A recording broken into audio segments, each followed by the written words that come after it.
Operation Sindoor తర్వాత రాష్ట్రపతి ద్రౌపది ముర్ముతో ప్రధాని మోదీ భేటీ అయ్యారు. ఆపరేషన్ సింధూర్పై రాష్ట్రపతికి ఆయన వివరించారు. మరోవైపు కేంద్ర హోంమంత్రి అమిత్ షా అత్యవసర సమీక్షలు నిర్వహించారు. పాక్, నేపాల్ సరిహద్దు రాష్ట్రాల సీఎంలు మరియు సీఎస్లను డీజీపీలతో చర్చించారు. ఈ సమావేశానికి జమ్మూ కాశ్మీర్, పంజాబ్, రాజస్థాన్, గుజరాత్ సీఎం మరియు ఉత్తరాఖండ్, ఉత్తరప్రదేశ్, బీహార్, సిక్కిం, పశ్చిమ బెంగాల్ సీఎం మరియు లదాఖ్ ఎల్జీ హాజరయ్యారు. ఇక అటు కేంద్రం రేపు అఖిలపక్ష సమావేశాన్ని కూడా నిర్వహించనుంది.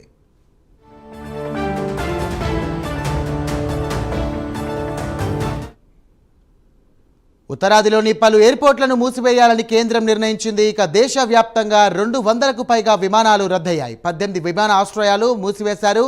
ధర్మశాల, శ్రీనగర్, లేహ్ మరియు అమృత్సర్, చండీగఢ్ ఎయిర్పోర్ట్లను మూసివేశారు. భద్రతా కారణాల రీత్యా విమానాల రాకపోకలను అధికారులు రద్దు చేశారు.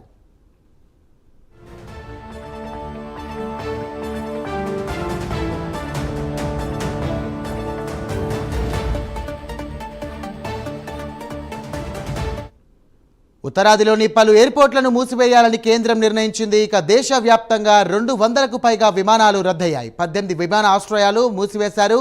ధర్మశాల, శ్రీనగర్, లేహ్ మరియు అమృత్సర్, చండీగఢ్ ఎయిర్పోర్ట్లను మూసివేశారు. భద్రతా కారణాల రీత్యా విమానాల రాకపోకలను అధికారులు రద్దు చేశారు.